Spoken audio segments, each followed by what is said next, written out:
Juan Manuel Sáez, muy buenos días, bienvenido. Héctor, muy buenos días, un gusto saludarlo a toda la audiencia a usted, a toda la audiencia de Halcón Radio en Colombia y en el mundo. Baja la temperatura en el sector donde usted se encuentra. ¿Llovió también anoche, señor? No, anoche no llovió donde yo estoy y sí, como desde luego la temperatura está baja, se siente, hay una sensación térmica bastante baja, lo cual es muy agradable. Sí, señor. En el sur y suroccidente anoche cayó torrencial aguacero. Es lo que se veía sobre las 6, entre las 6 y las 8 de la noche, está lloviendo torrencialmente en la zona del suroccidente. Por fortuna, no hay emergencias. Bueno, doctor, ¿qué tema tenemos para hoy?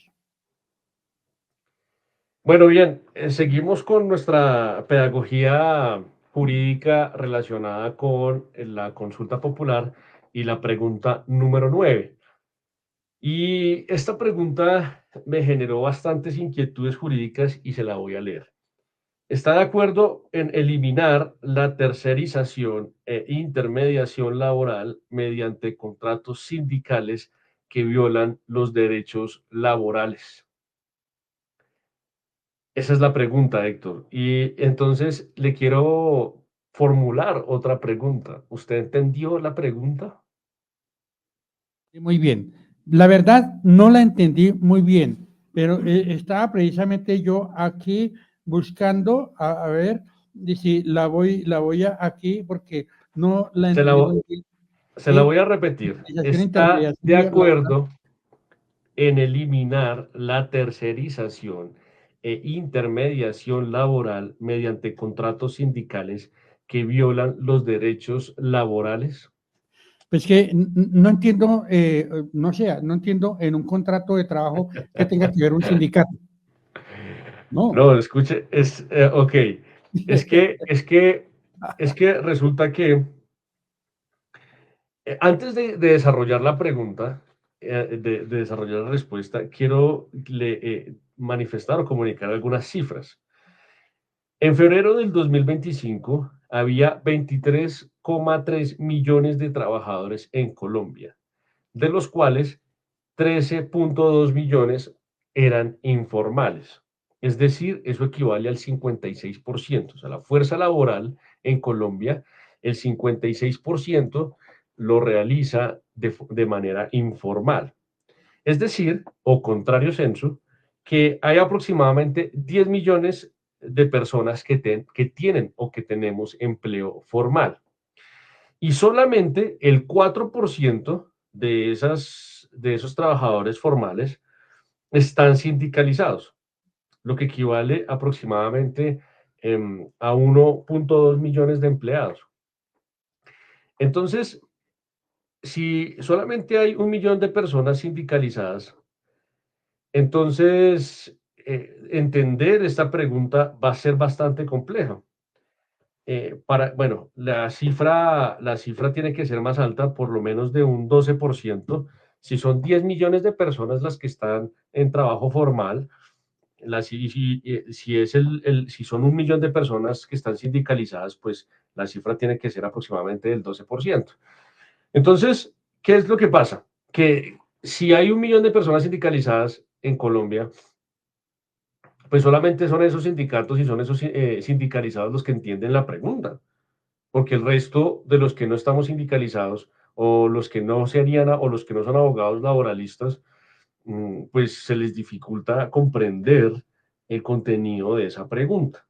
Entonces, me puse a leer qué era un contrato sindical y entonces está regulado por el decreto 1429 de 2010 y de hecho está en el artículo 482 del Código Sustantivo de Trabajo.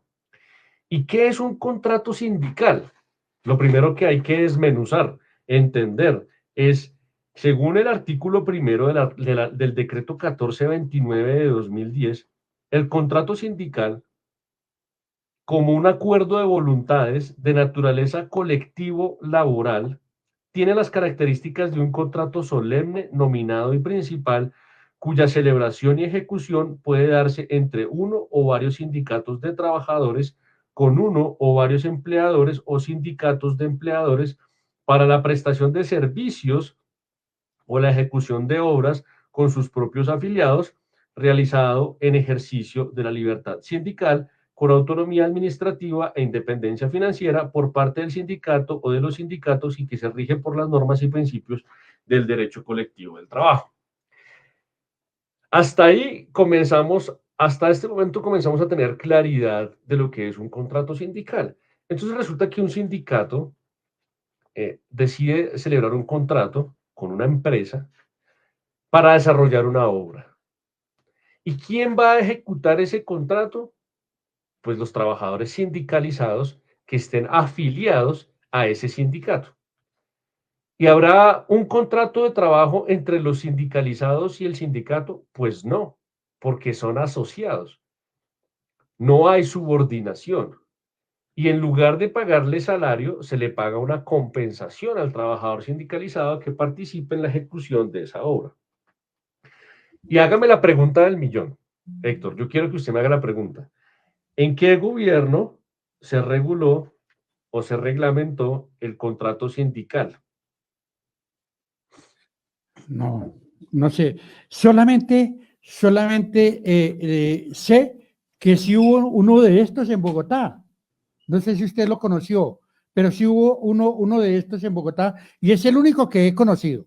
No sé si usted lo ha conocido y ocurrió en un gobierno, a ver, yo, no, es que para saber en qué gobierno haya ocurrido, pero eso fue manejo y fue como un ingenio del rector de la Universidad de la Gran Colombia, el doctor José Galat, que en paz descanse. El doctor José Galat encontró que sus trabajadores, los vigilantes de esta universidad, estaban inconformes y entonces hicieron un sindicato y presionaron a la universidad y empezaron a presionarla y empezaron a bajarle el ritmo de trabajo y empezaron con el mal comportamiento. José Galat los apreciaba muchísimo y entonces les dijo a los trabajadores, ustedes, ¿qué es lo que piden? ¿Qué es lo que quieren? ¿Qué es lo que ustedes están buscando? Yo es que estamos mal pagos, yo no sé, la empresa donde nosotros estamos, allí no nos responde bien y entonces nosotros estamos desesperados, pero estamos amañados con el trabajo con usted aquí y el trato que usted nos da. Y entonces no soportamos más lo que está haciendo con nosotros. Entonces, ¿qué le dijo el señor Galat a los trabajadores, a los vigilantes? Les dijo, mire, le voy a dar una iniciativa para que ustedes lo hagan. Ustedes se van a asociar, aparte de su empresa entre trabajadores. Formen una agremiación y luego que ustedes hagan esa agremiación, entonces renuncian a la empresa y ustedes hacen la documentación legal, nombran un representante y entonces los contrata a ustedes ya como una empresa aparte, como un sindicato. Ustedes tienen su sindicato y entonces yo hago el contrato con ellos y son ustedes mismos los que van a seguir vigilando y nosotros sacamos la empresa que tenemos el contrato. Es lo que conozco y eso fue lo que se ejecutó en el momento que estaba el señor Galat como rector de la Universidad de la Gran Colombia. Héctor, pero es que usted no me hizo la pregunta que le dije que me hiciera. Pregúnteme en qué gobierno reglamentaron el contrato sindical. No lo conozco, no conozco, pero yo sí le Pero pregunto a usted. pregúnteme, Usted Juan sí Manuel, sabe en qué gobierno, Juan Manuel, en qué eso, gobierno reglamentaron el contrato bueno, sindical? ¿en qué gobierno se hizo ese contrato sindical? Pues en el de Álvaro Uribe Vélez, porque ese decreto es el 1429 de 2010, abril del 2010, cuando nuestro honorable expresidente Álvaro Uribe Vélez regentaba la presidencia de la República.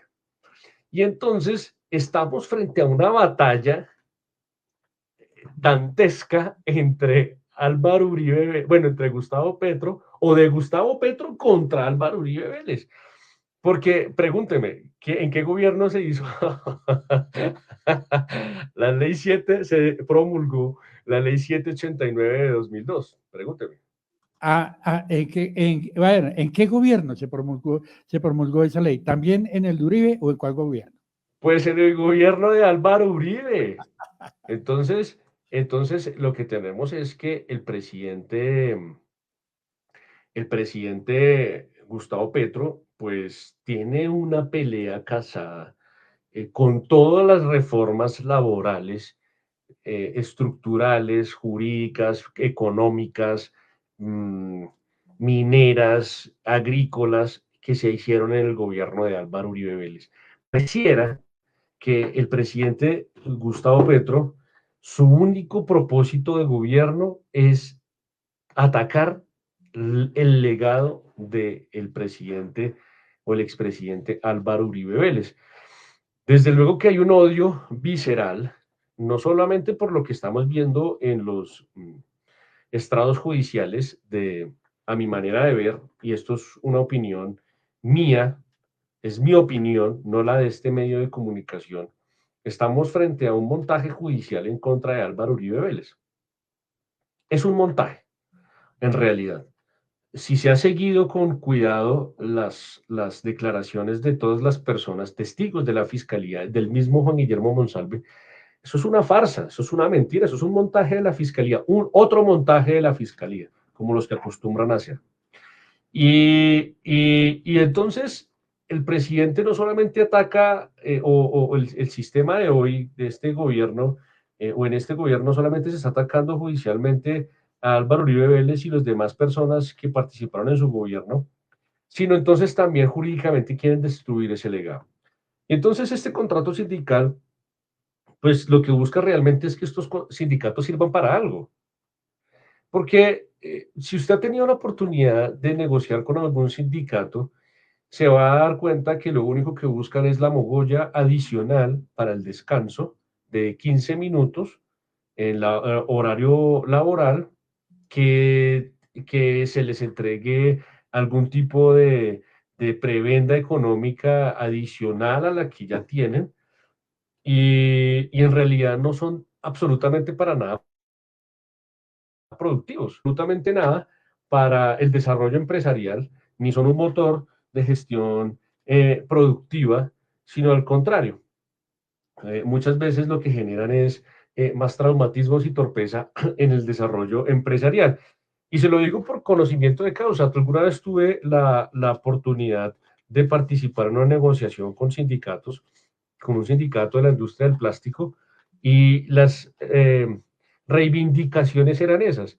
Es que a la hora del descanso nos dan solamente una mogolla con limonada y queremos que nos den 2 mogollas y café con leche, porque la limonada pues no combina muy bien con la mogolla. No más. Entonces, ¿cuántos empleados son? 500. ¿Cuánto implica eso?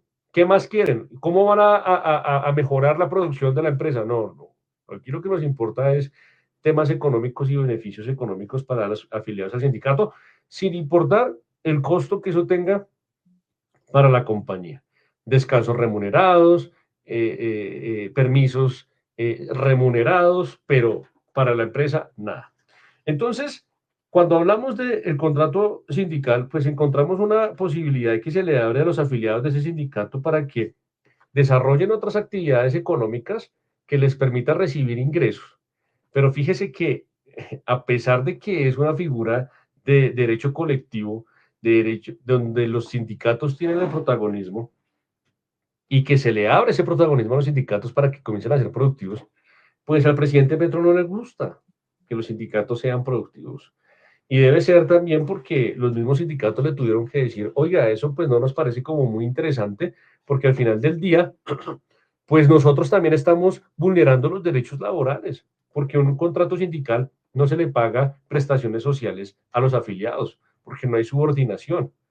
Y entonces el sindicato tendría que pagar los aportes para fiscales y de seguridad social de los afiliados al sindicato que estén desempeñando o ejecutando la obra.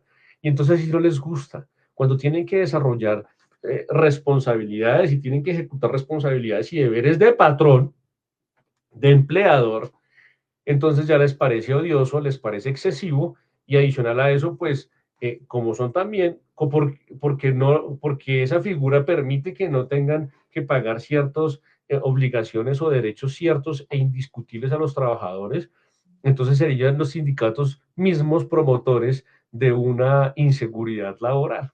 Fíjese la contradicción que hay en esa figura. Entonces, claro, ¿fue crear el gobierno de Álvaro Uribe? Sí, desde luego. ¿Que es una prerrogativa interesante? ¿Por qué no decirlo?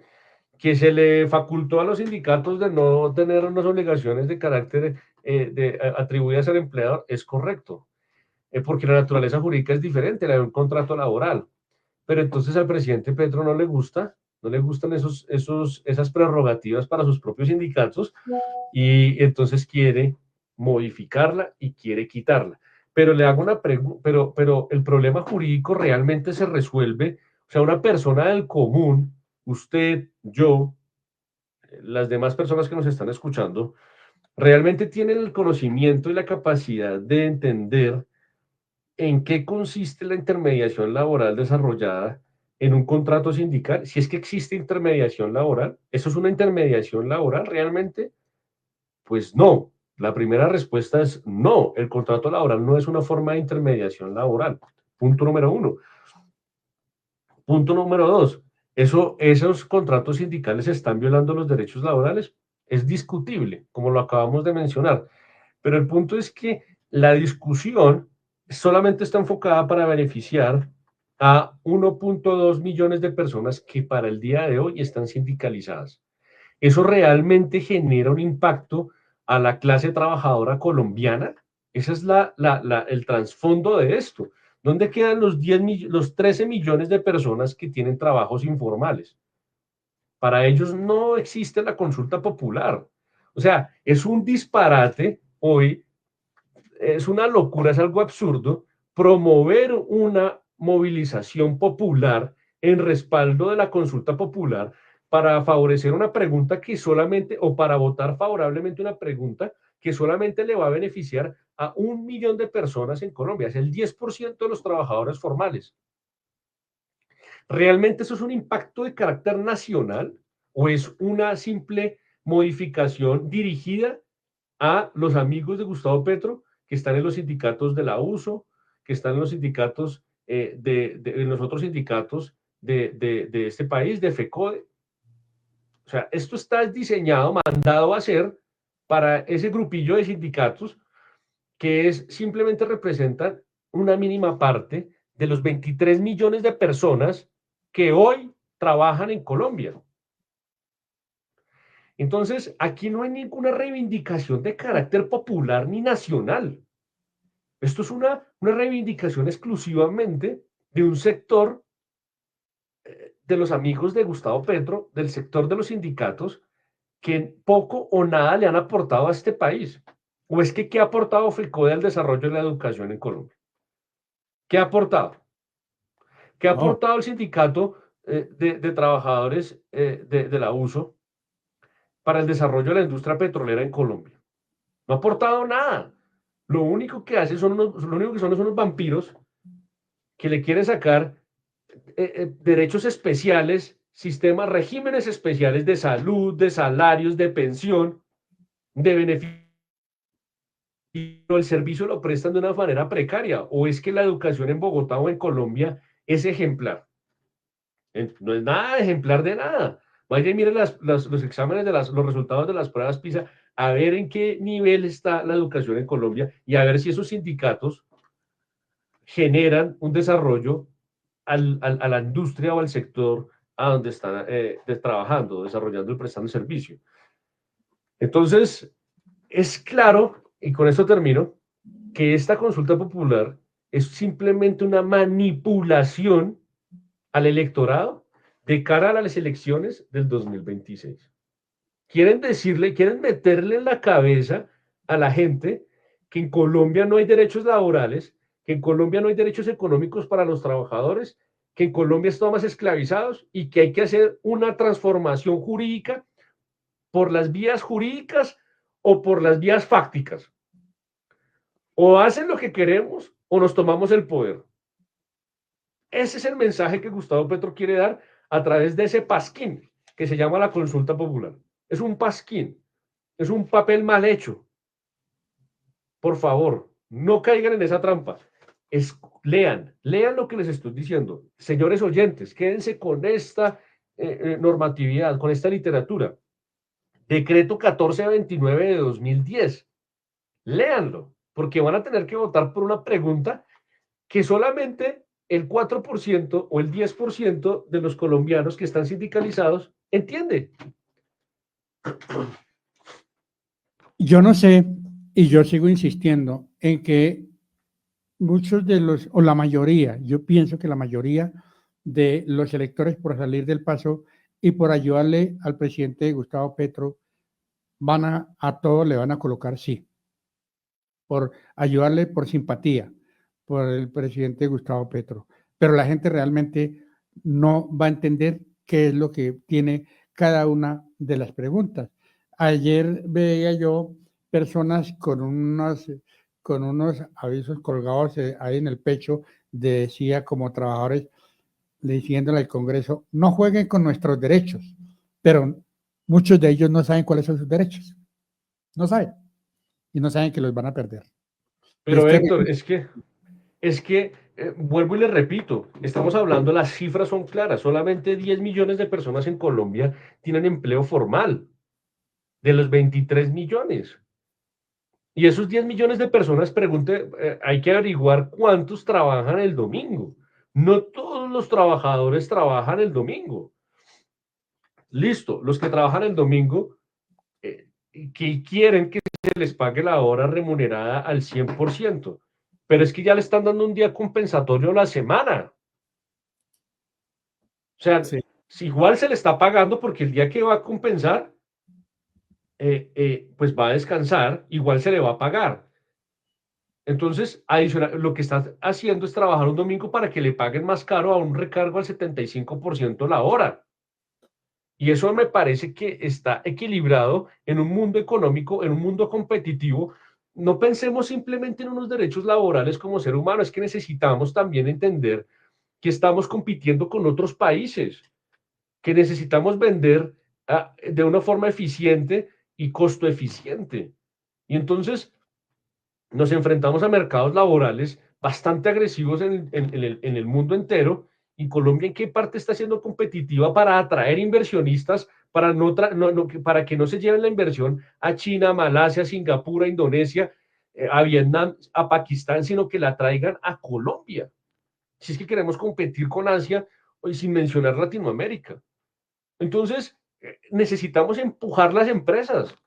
El empresario aquí en Colombia no solamente tiene las cargas laborales, sino las cargas fiscales y parafiscales que hacen y de seguridad social que hacen prácticamente muy caro contratar nueva mano de obra. Por esa razón, por ese sistema obsoleto laboral y de contratación laboral, es que en Colombia hay 13 millones de personas que están en la fuerza laboral, pero que no tienen trabajo formal y que no le aportan al sistema de seguridad social ni de pensiones y en salud.